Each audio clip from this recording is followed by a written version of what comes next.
우리 교회가 드리는 모든 예배는 다양하게 예배가 펼쳐져 있어서 어떤 성도들이든 새벽이든 또는 수요일이든 금요일이든 주일 저녁이든 하나님 그분을 만날 수 있는 기회가 되지만 또한 그 예배를 공적 예배를 중심으로 살아가게 될 때 나의 삶의 모든 순간이 하나님 그분을 예배할 수 있는 승리 현장이 되는 것, 여러분 지극히 당연한 원리입니다. 그래서 교회 중심의 삶, 예배 중심의 삶을 살 때 그 사람들에게 하나님이 또 은사를 주시죠. 왜요? 교회를 사랑하고 교회를 섬기고자 하는 이들이 그 은사를 통해 영혼들을 살려내게 되는 것이죠. 제가 지금 매주 월요일마다 주일날 우리 애들은 주일 저녁이니까 처음에 제가 이제 있을 때 예배를 드리는 거는 드렸는데 와서 이제 첫 번째 예배를 드리니까 그 주일날 하루 종일 예배를 드리는데 또 저녁에 8시, 9시에 예배를 또 드려야 된다는 그 분위기가 팽배했습니다.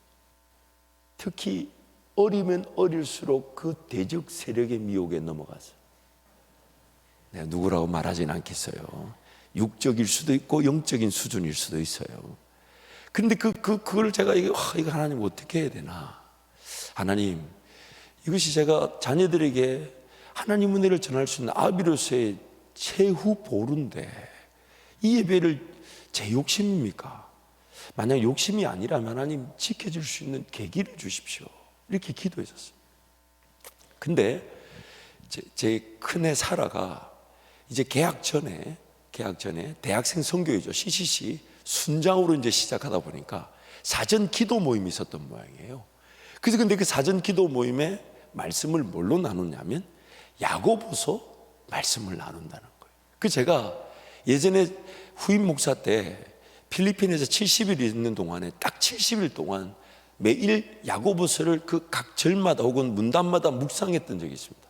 그래서 70일 만에 야고보서를 끝냈었고 그때 이제 그걸 제가 우리 가까운 사역자들은 청년들한테 매일 이메일로 보냈는데 그 중에 한 우리 여기 사역자가 그거를 하나의 파일로 이렇게 묶어서 저한테 보내주고 이게 매일 보냈던 이메일을 하나의 파일로 묶어서 줬고 그리고 그거를 제 허락도 없이 대학교 앞에 가가지고 하나의 스프링 노트 책으로 묶어서 줬어요. 제가 그걸 여기 앉아있는 누구한테 또 그걸 선물로 했었고 그래서 제가 그 파일이 있다 그랬더니 달라는 거예요. 그래서 제가 줬더니 그 다음 주 월요일 날 예배 드리기 전에 사라가 뭘 얘기하냐면 아빠가 야고보서 줬잖아. 그래서 내가 말씀을 이제 묵상하면서 아빠 묵상했던 거 보면서 좀 좋았던 부분이 있어가지고 그거를 그 간사님하고 이제 몇몇 이제 모임에서 그러니까 그 리더들 모임이 한 20 몇 명이 30명 가까이 있었는데 4명씩 이렇게 나누어서 모임을 했던 모양이에요. 근데 이제 사라 그 모임 4명 모임에 마침 그 CCC 섬기는 간사님이 그 전체 모임을 리딩하는 간사님이 계셨던 모양이에요. 그 사라가 그 자리에서 이제 아빠 묵상 내용을 그대로 인용한 거예요. 그러니까 이 간사님이 그걸 영어로 이렇게 표현했대요. So deep and touched.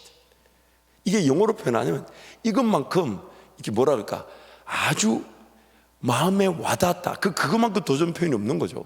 그렇게 표현하고 또 그 간사님이 나머지 30 몇 명이 전체 모였을 때 사라가 야고보서를 묵상하면서 나도 너무 좋았다면서 그걸 한 번 말했는데 간사님이 그걸 한 번 들은 걸 그대로 나누더랍니다. 제가 사라한테 물었어요. 아빠의 묵상이라고 코테이션 마크를 달았냐? 인용 문구를 달았냐? 이놈아 그거 내 건데 했더니 자기가 그렇게까지는 얘기하지 않았고 아빠가 목사님이라 도움은 좀 받았다고 두루뭉술하게 넘어갔다. 이놈아 그거는 치링이야 도둑질이야. 내가 물론 나중에는 어차피 하나님 말씀 깨달은 거 성령께서 깨닫게 하시고 근데 그때 사라가 그 자리에서 뭘 얘기했냐면 하나님의 말씀이 전해졌을 때 사람이 살아난다는 것을 느꼈다는 거예요. 근데 그 자리에 동생들하고 엄마하고 저하고 같이 있었잖아요. 그 주가 딱 지나고 난 다음부터 월요일마다 그 가정에 월요일마다 드린 온라인에서 예배가 태도가 완전히 달라졌습니다. 제가 엊그제는 월요일이죠. 이렇게 얘기하는데 우리 막내 보라가 아빠 좀 천천히 얘기하라고. 왜? 받아 쓴다고. 근데 그게 너무 감사하잖아요. 그래서 이거를 녹음을 해서 나중에 따로 들으랄까. 근데 따로 들을 것 같지는 않아요. 근데 여러분 보세요. 교회를 사랑하고 교회 중심의 삶을 사는 사람이 세상을 승리할 뿐 아니라 교회 공동체를 섬길 은사가 주어지게 되고, 그 은사가 누군가를 살릴 때 잊지 마세요. 내가 제일 먼저 살아납니다. 내가 제일 먼저. 여러분, 마땅히 교회 안에 행정적인 일, 관리적인 일도 필요합니다. 그래서 모든 성도는 두 개의 모자를 쓴다라고 그래요. 첫 번째 모자는 마치 우리가 이 세상의 창조를 받았을 때, 그러나 죄로 말미암아 타락하는 순간 두 개의 사명이 동전의 양면처럼 존재하죠. 복음적 사명, 즉 예수 그리스도의 복음을 전해야 되는 전도적 사명을 우리 모두 가지고 있습니다. 그러나 다른 한 면의 사명은 뭡니까? 땅을 정복하고 다스려야 됩니다. 문화적 사명을 같이 가지고 있어요. 교회 안에 들어와서도 마찬가지입니다. 관리적 사명, 행정적 사명이 필요합니다. 좀 더 성도들이 효과적으로 예배를 드리며 사역에 참여하며 성장하고 성숙할 수 있는 그 관리 행정적 사역은 분명히 필요합니다.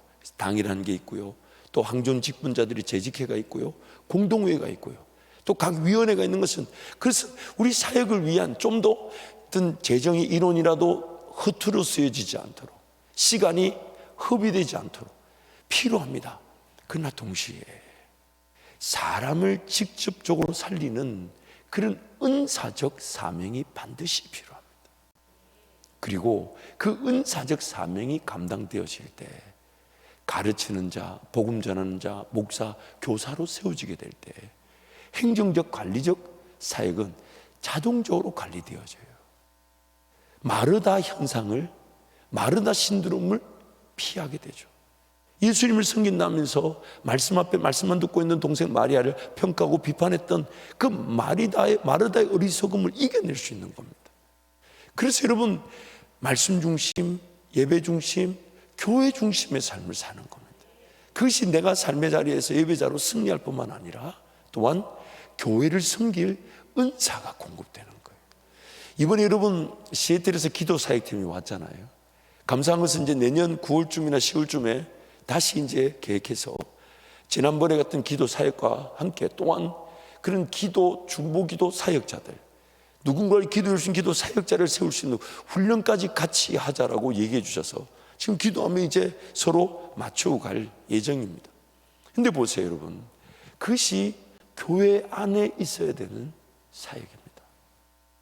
위로해 주고 격려해 주고 힘을 얻고, 심지어 나도 저런 기도의 은사를 가지고 섬기고 싶다. 그것이 바로 우리 교회 성도들이 사모해야 될 일인데, 그런데 그 성도가 교회를 중심으로 살지 않는다면, 교회를 사랑하지 않는다면 그런 은사가 그냥 파랑새 뜬구름 잡는 일밖에 되지 않아요. 그러나 교회 중심의 삶, 교회 예배 중심의 삶, 교회를 우선히 여길 때 부흥의 주역이 될 뿐만 아니라 평생 은사로 섬기게 됩니다. 은사로 섬기게 되면 그 맛을 보면요, 내가 뭘 먹어야 될지, 뭘 마셔야 될지 이런 거 고민하지 않아요. 그래서 제 평생의 기도 제목은 호흡이 끝나는 그날까지 복음을 전하게 하시고 누군가를 살리게 하시고 이 목사로서의 사명을 잘 감당할 수 있도록, 그래서 뭐 연금, 적금 이런 거 신경 안 쓰는 거예요. 하나님께 온전히 맡겨놓고 가는 겁니다. 통장에 돈이 얼마 드는 걸로 내 사명을, 내 사역을 결정하는 게 아니라 나의 은사적 사명을 통해 내 삶이 쓰임받으면 천국 가는 그날까지 쓰임받는 겁니다. 그것이 바로 우리 모든 성도의 사명인 것입니다. 그래서 여러분, 교회 중심적 삶을 살아갈 때 여러분 삶이 반드시 그 은사를 받아들이고 하나님의 놀라운 일하심을 보게 되며, 또 여러분 개개인의 삶에 잘 되면 잘 될수록 교회가 더 부흥하게 될 거니까, 그래서 여러분의 기업이든 사업이든 일터든 가정이든 순종의 기회를 통해 하나님이 축복의 문들을 열어주시면 결국 교회 중심의 삶이 교회를 더 세우는 축복의 통로가 되는 것이죠. 교회 따로, 신앙 따로, 세상 사람 따로가 아닙니다. 내 신앙이 하나님과의 관계 중심에서, 그것이 교회 중심에서, 그리고 은사를 통해 섬기는 삶을 통해 그것이 맛보아지게 되면 다른 맛은 맛도 아니에요. 돈이 있고 없고에 따라서 사역을 결정하지 않아요. 하나님이 말씀하셨다 하면 전력 질주하는 겁니다. 그 누구도 막아설 자가 없어요. 두려울 게 없어요. 믿어지게 되고요, 동의가 일어나게 되고, 함께 사람들이 걸어가자 하고, 그 열매를 보면서 야, 저런 거 일할 만하다고, 저런 거 이미 우리 상담센터 보세요. 제가 건물 사자고 할 때 다들 지금이 코로나 때, 더군다나 저 건물이 저렇게 많이 비어 있는데 저 굳이 사야 되나? 그러나 하나님이 사게 하실 때 당에서도 만장일치로 사게 하셨어요. 저거 산다는 말이 떨어지자마자 2주 만에 사게 하셨어요. 근데 사고 보니까 저기서 건물 수입이 생겨가지고 상담 사역이 감당이 되니까 추가 경비가 들어가지가 않아요. 사실 제 개인적 목사가 되고 나서 이렇게 재정을 살펴보니까 복지재단의 그 장애인들을 돌보는 사역이 국가 정식기관으로 등록이 되면 복지재단에 헌신했던 그 비용으로 상담을 섬기겠다, 저는 이렇게 생각했어요. 근데 복지재단은 정식기관으로 등록돼서 이제 교회 재정 지원이 거의 없습니다. 거의 1억 가까운 돈이 해마다 지원됐던 돈이 거의 들어가지 않아요. 국가 재정 지원으로 장애인 주간보호센터와 활동보조주간센터 보호 프로그램이 돌아가고 있습니다. 그리고 상담센터는 저 건물 사서 저 수익으로 돌아가게 하시니 재밌는 거죠. 신기한 거죠. 돈으로 하는 것이 아니라 하나님의 뜻이면 충분한 거죠. 그러니 여러분, 어디에 목숨을 걸어야 되겠습니까? 어디에 내가 인내해야 되겠습니까? 어디에 내가 하나님을 기다려야 되겠습니까? 하나님이 나에게 말씀하여 주신 것, 순종의 그 기회. 그러나 기본적인 어떤 교회 중심의 신앙생활, 하나님과의 관계 중심의 신앙생활, 예배 중심의 삶이 되지 않는다면 결국 내가 당하는 모든 일들은 교회 중심의, 예배 중심의 삶으로 회복되어지기 위한 기회일 뿐이죠. 좀 쉽게 이렇게 표현할 수 있죠. 기도하며 살아야 될 성도가 기도하지 않으면 그가 삶에서 겪는 모든 일들은 기도해야 되는구나를 깨닫는 기회가 되지만, 하나님께 기도하며 하나님께 삶을 드리며 하나님을 기다리며 살았던 성도는 그 기도가 하나님의 사람들을 살려내는 구원의 중보 기도가 되게 하시고, 선교의 사역의 지경이 넓어지는 기도가 되게 하시고, 하나님께서 교회를 더 부흥케 하시는 사역의 기회가 되겠죠. 능력의 기회가 되겠죠. 권세의 기회가 되겠죠. 예수님의 권세로 내 나를 통해 역사하시는 하나님의 역사를 보게 되는 것이죠. 마찬가지입니다. 그래서 오늘 우리의 삶이 마찬가지예요. 비정상적 수준의 삶을 살아가고 있다면 하나님은 그 비정상적인 수준, 예배도 안 되고 기도도 안 되고 자기 뜻대로 살아가는 삶을 기회의 정상적인 수준, 하나님 중심의 삶, 교회 중심의 삶, 예배 중심의 삶으로 돌아설 기회로 그 사건, 사고, 자충우돌 그 모든 일들을 사용해 주시지만, 하나님 중심의 삶, 예배 중심의 삶, 말씀 중심의 삶, 교회 중심의 삶을 살아가는 성도들은 그때부터 믿음의 역사, 순종의 역사, 나 개인을 위한 것이 아니라 내가 잘 되면 잘 될수록 교회가 살아나게 되고 영혼들이 살아나게 되고 하나님의 영광을 맛보게 되는 일들이 나타나게 되는 것이에요. 그래서 오늘 우리의 삶을 자세히 들여다봐야 돼요. 나는 지금 정상적인 그리스도인의 삶에, 물론 우리는 그러다가 또 쓰러질 때가 있어요. 넘어질 때가 있어요. 그러나 다시금 하나님이 이렇게 세워주실 때 다시 가다듬고 다시 힘을 얻고 다시 용기를 얻고 주님과 다시 동행하며 살 때 다시 하나님 중심의 삶, 예배 중심의 삶, 기도 중심의 삶, 말씀 중심의 삶, 교회 중심의 삶으로 돌아가는 것이죠.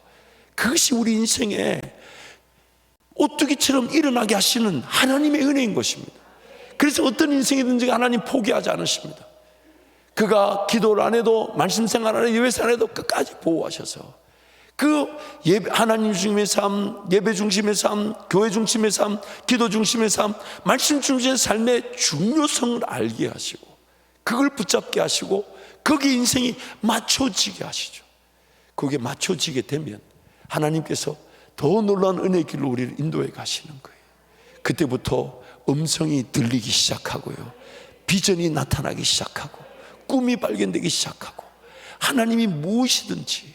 그래서 아브라함의 그런 이야기들을 쭉 보다 보면 이제 하나님 음성을 식별하고 하나님 음성을 들을 줄 알고 하나님과의 그 관계가 세워졌을 때 하나님이 아브라함에게 계속해서 그에게 들려주고 싶으셨던 그 음성은, 예를 들면 이런 거죠.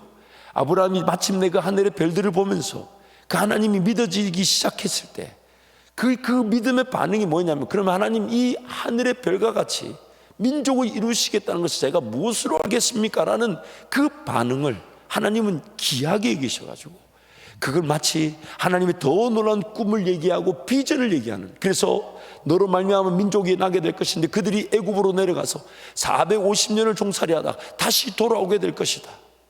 그리고 이 땅에서 그들이 땅을 차지하며 하늘의 별과 같이 민족을 이루게 될 것이다.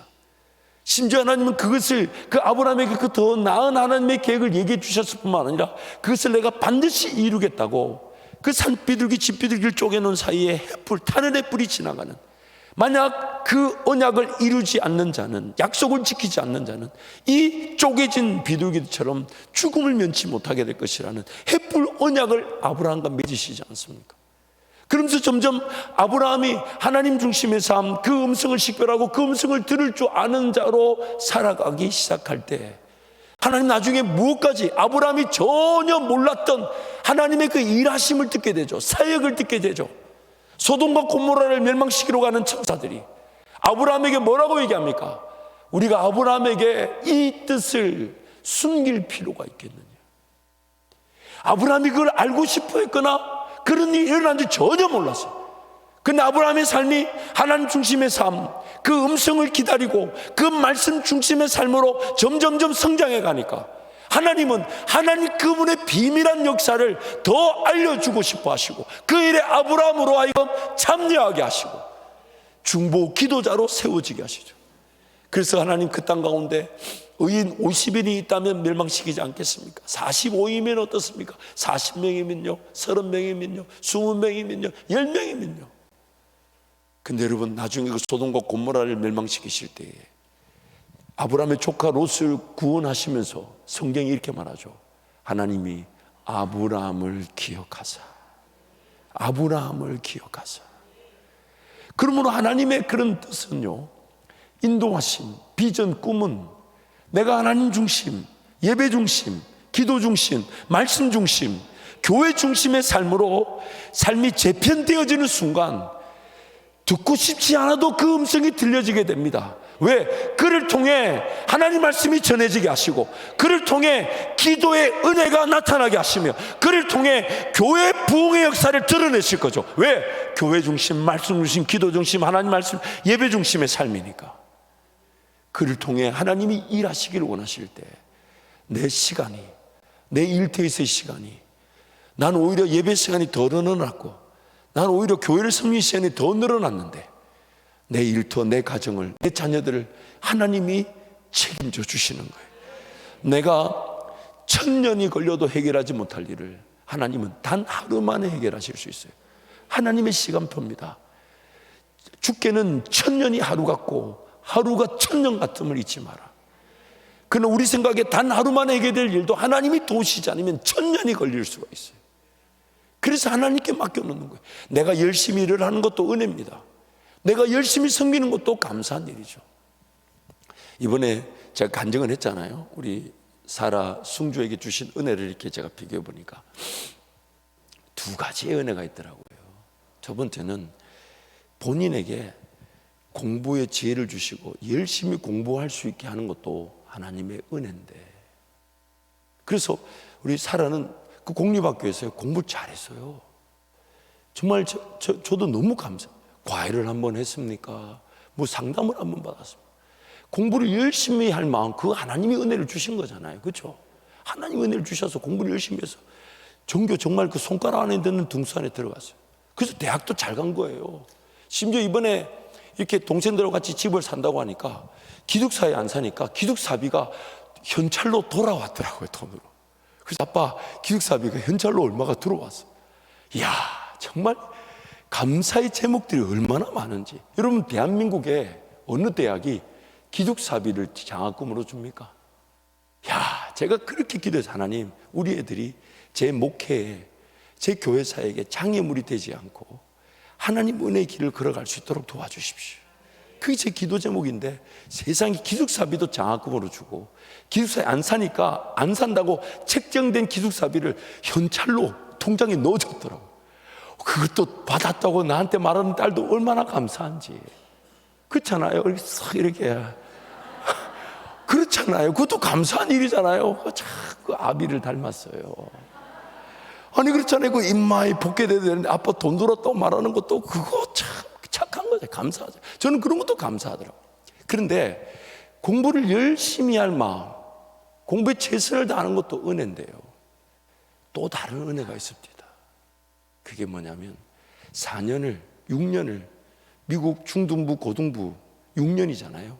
그 공부 열심히 하게 하는 것도 은혜인데 그거보다 더 큰 은혜가 있더라고요. 그게 뭐냐면 우리 승주는 이제 고등학교가 2년밖에 안 남아서 여름방학에도 뭐 이전에 못 들었던 9학년 거 10학년 거 그런 필수 교양 이런 거 들어야 된다. 그래서 참 고등학교 졸업하는 것도 못하는 건 아니겠지만 일정이 제법 타이트하겠더라고요. 빡빡하겠더라고요. 그래서 제가 승주한테 너무 입시에 신경 쓰지 말고 좋은 기독교 대학에 신앙생활 잘하는 곳으로 그렇게 대학을 가자. 그렇게 서로 그렇게 입 맞추고 격려하고 그렇게 보냈는데 하나님의 계획은 그게 아니었어요.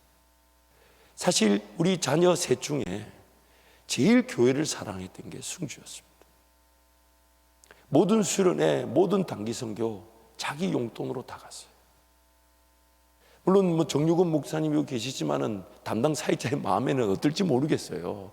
그러나 아비가 볼 때는 셋 중에 그래서 또 악기도 배우려고 하고 그 베이스 치다가 또 일렉도 배우고 또 그걸로 교회 섬길 수 있으면 섬기려고 그렇게 교회를 사랑했어요. 그리고 은혜 받고 난 다음부터는 모든 교회 모임에 다 참석하려고 했어요.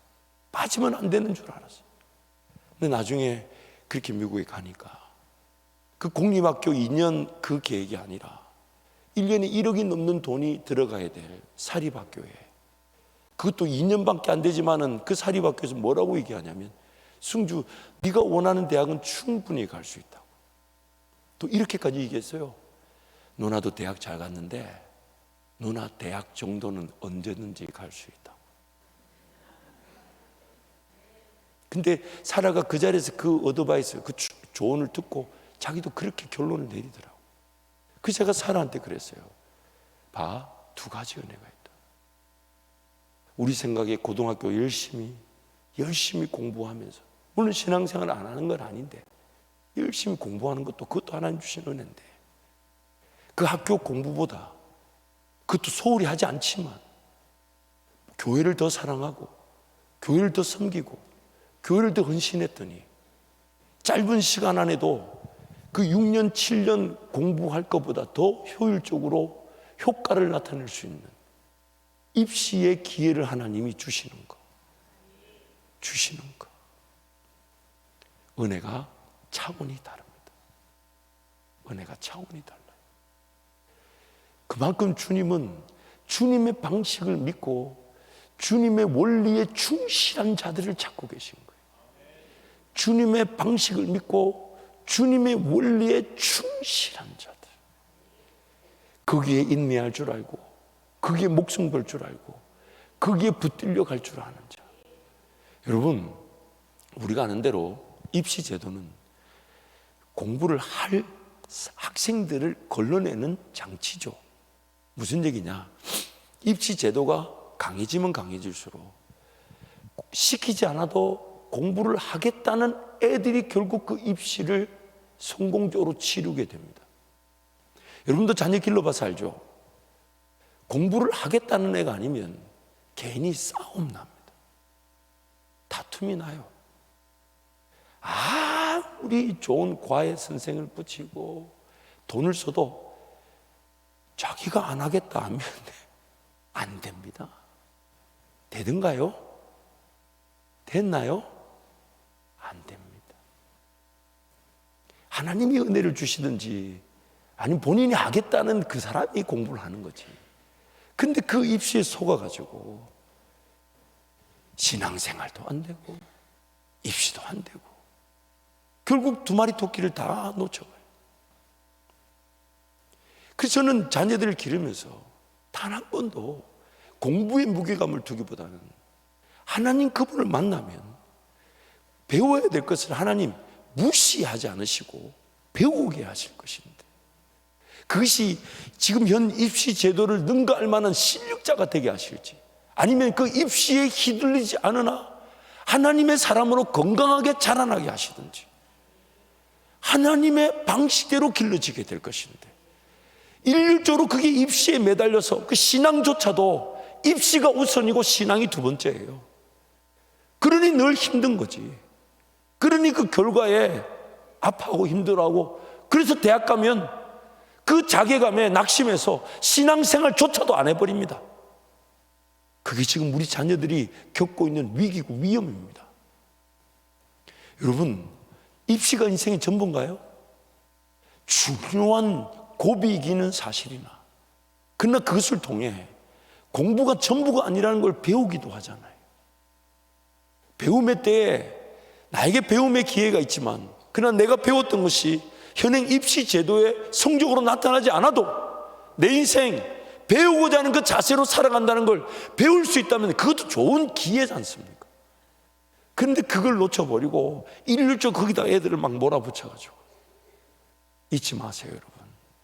그 입시 제도에 휘둘리지 않도록 신앙 교육으로 부모와 애들이 헌신했다면 하나님 반드시 입시 제도에 시달린 애들보다 신앙 교육한다고 입시에 소홀히 했던 아이들을 더 귀하게 여기실 겁니다. 그걸 분명히 열매를 맺게 하실 거예요.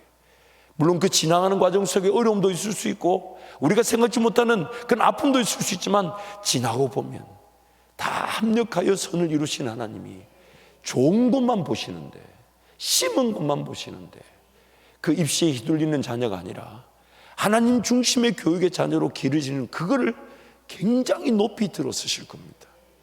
높이 들어 쓰실 겁니다. 반드시 그러합니다. 왜냐하면 이 자리에서는 제가 그렇지 않습니까? 이 자리에서는 제가 그렇지 않습니까? 때가 되니까 공부를 막 피 터지게 하게 만드시더라고요. 세상에 제가 29살에 유학을 갔습니다. 30살에 영어를 시작했어요. 그래가지고 이 얘기 제가 몇 번 했는데, 여러분, 그래서 제가 3시간 4시간 안 자고 영어 공부하니까 옆에 있는 아내가, 당신 이렇게 고등학교 때 공부했으면 서울대 갔을 거라. 그러나 그때 차마 제 입에서 말하면 안 되었길래 안 하고 참았던 내용은, 그럼 큰일 날 뻔했네, 당신을 못 만났을 수도 있네. 참 얘기는 해도 여러분 계속 웃어주셔서 감사한데, 보세요 여러분. 근데 그때 저에게 밤에 잠 안 자면서 공부할 수 있는 그 힘은 누가 주신 걸까요? 30살에 포기하지 않고 영어 공부하게 하신 거는 누가 하게 하신 걸까요? 제 평생에 한 번도 계획해 본 일이 아닙니다. 아니, 우리 인생에는 그 시간표에 영어 공부할 거라고 계획하는 사람 아무도 없습니다. 근데 하나님이 은혜를 주시니까 좋은 선생님 만나게 하고, 여담인데요, 그 선생님을 만날 때도 저는 이렇게 원어민, 즉 네이티브 스피커라고 그러죠. 원어민 교사 만나서 영어 공부해서 단기간 안에 영어 성적 올릴 줄 알았어요. 근데 학교 캠퍼스를 지나가는데 나무 그늘 앞에서 한국 사람한테 막 뭘 10배를 토하고 있는데, 그 뭔 얘기를 하나 들었더니 요즘 이거예요. 당신은 나에게 영어를 배우지 않으면 영어를 잘 쏟다. 줄이자면 그런 거예요. 근데 그 들었던 사람은 관심이 없다고 떠나고 혼자 앉아 계신 분한테 제가 찾아가가지고 뭔데요? 그랬더니 막 저한테 얘기하시는 거예요. 그러면서 이렇게 얘기해요. 6명만 모으십시오. 그리고 한 사람당 300불씩, 매달 300불씩. 그러니까 큰 돈이 아닌 거예요. 그분 목적은, 그분도 목사님이고 영어에 한이 맺혀가지고 한양대 공대를 나오셨는데 영어 책들을 다 나온 걸 다 독파해가지고 자기 나름대로 영어 책을 만들었어요. 그래서 이걸 배우면 반드시 영어 잘할 수 있다고. 그래서 6명 모으십시오. 한 사람당 300불씩 왜? 돈의 가치가 아니라 최소한 그 비용을 내야 열심히 하니까. 그래가지고 제가 7명 모았다는 거 아닙니까? 저는 안 냈어요. 왜 6명 모으러 했잖아. 그래가지고 또 제 7명 모아가지고 그 목사님한테, 목사님 7명이면 1명은 빼주는 거네요. 했더니 딱 빼주죠. 근데 여러분, 공짜로 공부한 제가 영어 점수를 얻었어요. 공짜로 공부한. 나머지 분들은 다 자기 돈 내고 영어 점수를 못 얻었어. 내가 그분 탓을 하는 게 아니에요. 자기네도 공부를 안 한 거지. 근데 보세요, 여러분. 그 모든 과정에서의 만남들, 방법들, 돈 하나 들이지 않고 공부하게 하셨어요. 사실 제가 6명한테 다 얘기했어요. 내가 사실 돈이 없다. 그래서 내가 7명 모으면 1명 빼준다더라. 근데 그거 다 신학생들이고 목사님들이라 충분히 양해해 줬어요. 물론 저 혼자 토플 점수가 나왔을 때는 기분 언짢아 하더라고. 하지만 하나님께서 도우시니까. 여러분, 인생이요, 내 실력으로 살아가는 게 아니라 하나님 은혜로 살아가는데, 은혜로 사는 걸 모르니까 몸부림치고 쓰러지고 넘어진 자리에서 그제서야 하나님 은혜를 맛보게 되는 게 우리의 안타까움 아니었습니까? 하나님은 그게 아니라, 나의 실력이 내 삶의 최선이 아니라 하나님 그분께 최선을 다하고, 그분이 원하시는 거, 그분이 즐거워하시는 거, 그분이 기뻐하시는 거, 그분이 행복해 하신다면 거기에 내가 발맞춰 걸어갈 때 하나님 내 삶에 그분의 은혜와 능력을 쏟아부어 주시는 건데, 우리는 자꾸만 내 삶을 위한 최선, 일단 내가 먼저 살아보고, 일단 내가 걸어가 보고, 그리고 난 다음에 안 될 때 하나님을 찾거나, 아니면 기어이 내 힘으로 사라지지 않을 때 하나님께 달려오는 그런 다람쥐 쳇바퀴 돌아가던 어리석은 인생의 그런 쳇바퀴 안에 갇혀 있을 수 있다는 거예요. 여러분, 우리는요, 삶을 개척하고, 삶을 지키고, 삶을 세우고, 삶을 보호하고, 삶을 이룰 능력이 없는 존재입니다. 한치 앞을 얘기를 못하잖아요. 한치 앞을 예상을 못해요.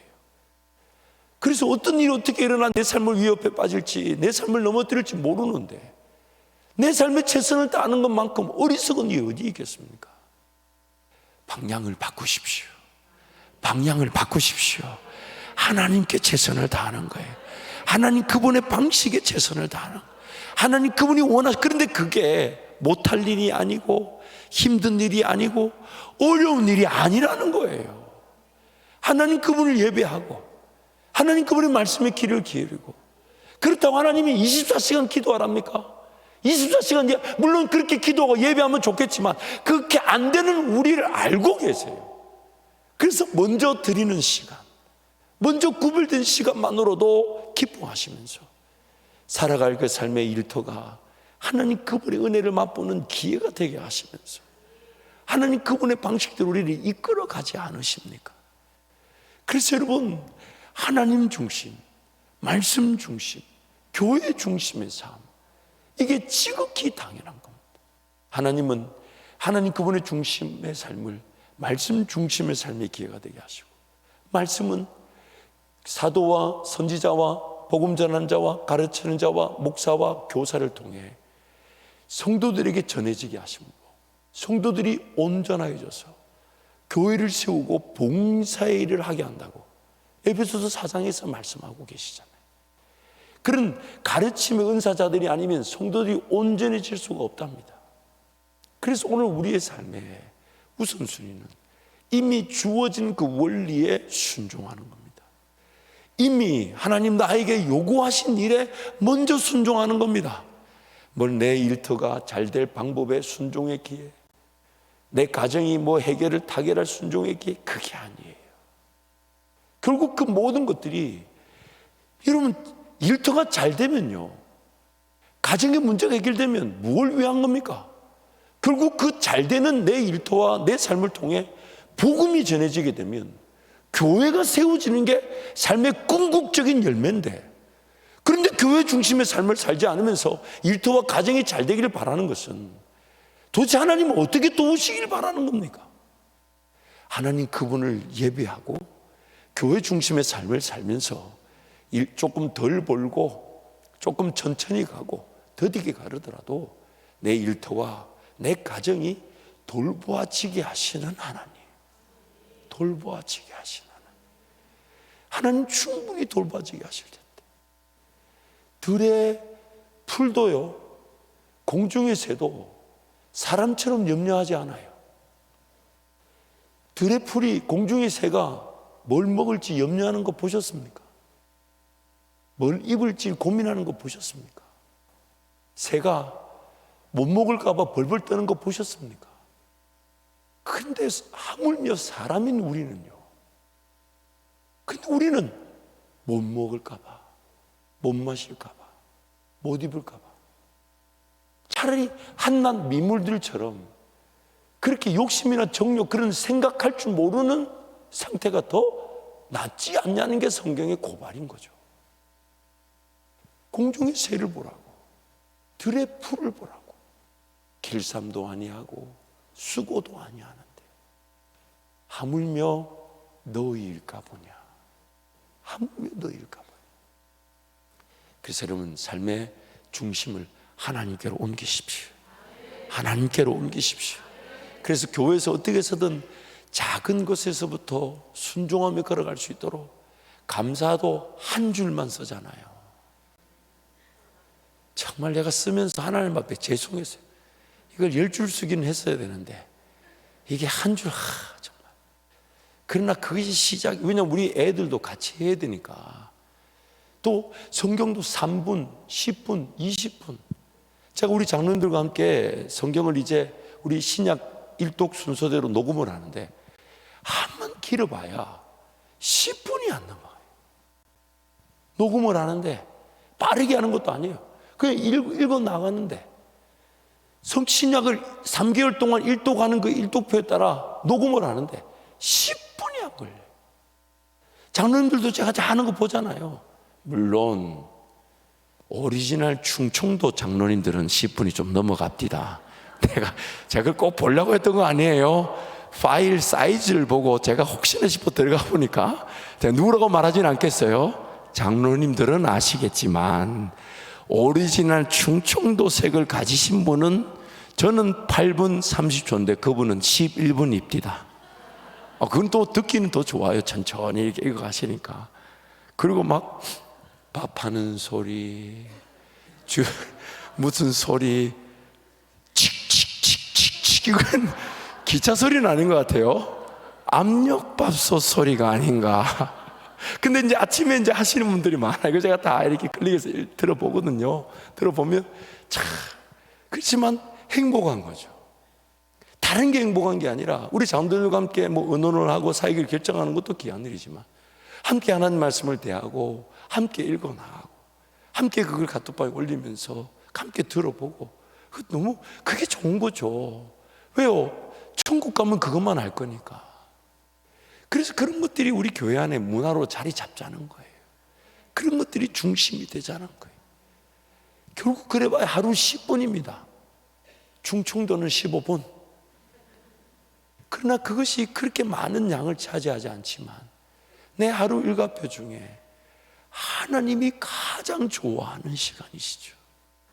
하나님이 가장 기다리시는 시간이겠죠. 하나님이 가장 소중히 여기는 시간이겠죠.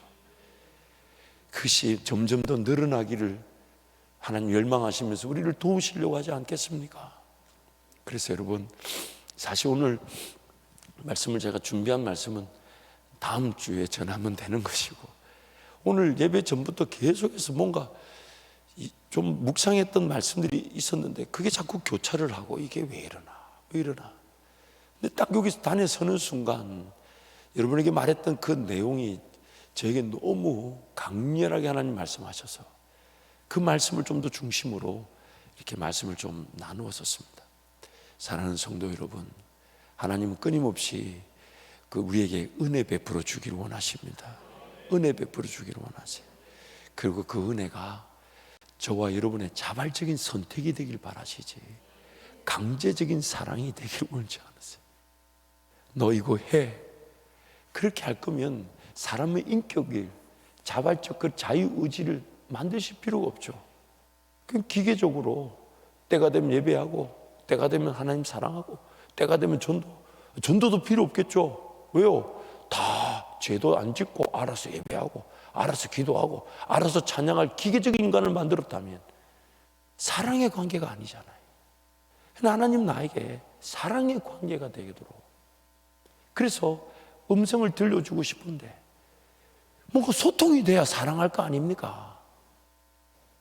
물론 옛날에는 사진만 보고도 결혼합디다. 제가 LA 가서 하와이에서 만났던 권사님 사진 결혼하셨다 그러더라고요.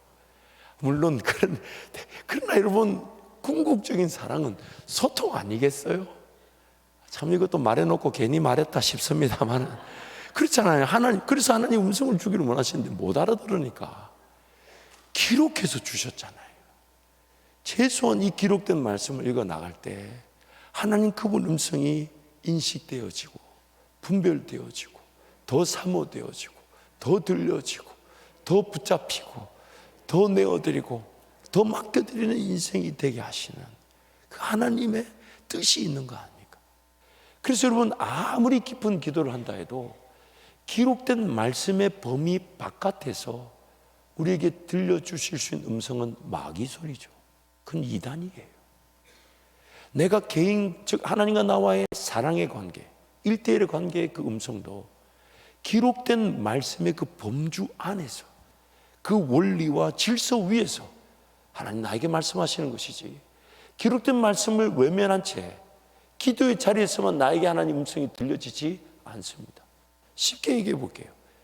내 기도의 자리에서 열왕기 상하와 같은 사건들, 왕들의 이야기가 들려지고 분별되고 이해되고 깨달아지겠습니까? 안 되니까 기록해 놓으신 거잖아요. 안 되니까 적어서 주신 거잖아요. 그게 아니면 우리를 발견하지 못하니까 기록해서 주신 건데, 그래서 말씀 중심이 결국 기도 중심인 겁니다. 그래서 주야로 말씀을 묵상하는 거예요. 주의 율례가 나를 소생시키는 거며, 주의 율례가 나의 장린된 눈을 열어주는 것이며, 주의 율례가 기머거리인 나의 길을 뚫려지게 하는 것이며, 주의 율례가 닫혀진 내 마음, 강박했던 내 마음이 부드러운 땅이 되게 하시는 거죠. 그래서 말씀을 주야로 묵상하는 겁니다. 지금 시편 119편 말씀이 바이블 타임 통해서 지금 진행되고 있잖아요. 정말 이렇게 말하면 고개를 다 끄덕여야 되는데, 근데 그 119편 말씀의 핵심 뭡니까?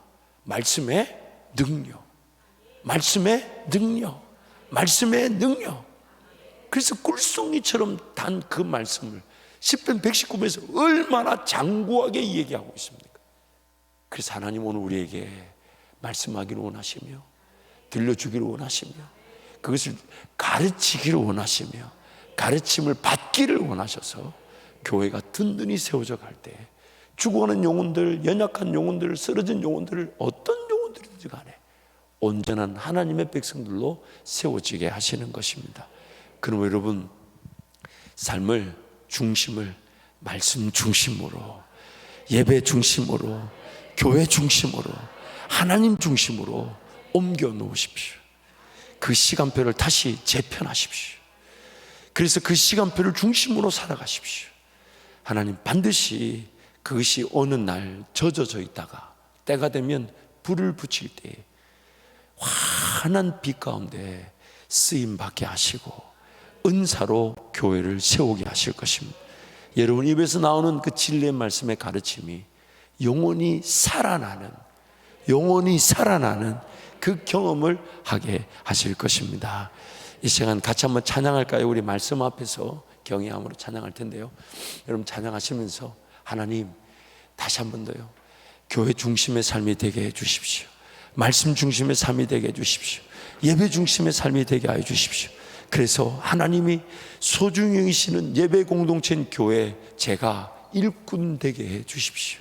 그래서 내 삶이 잘 될 수밖에 없고 내 일터가 복의 근원이 될 수밖에 없는, 그래서 그 복의 근원이 되면, 복음이 전파되면 그 영혼들 어디서 성장시킵니까? 어디서 양육시킬 겁니까? 어디서 지켜줄 겁니까? 교회밖에 없는 거예요, 교회. 그래서 기승전결이 교회입니다. 우린 교회를 통해 태어났고 교회를 세우기 위해 존재하고 있으며 교회로서 살아가다가 교회로서 생명을 건져내게 되는 것입니다. 그게 바로 예수 따르는 제자의 삶인 것입니다. 우리 함께 찬양하고 기도하시겠습니다.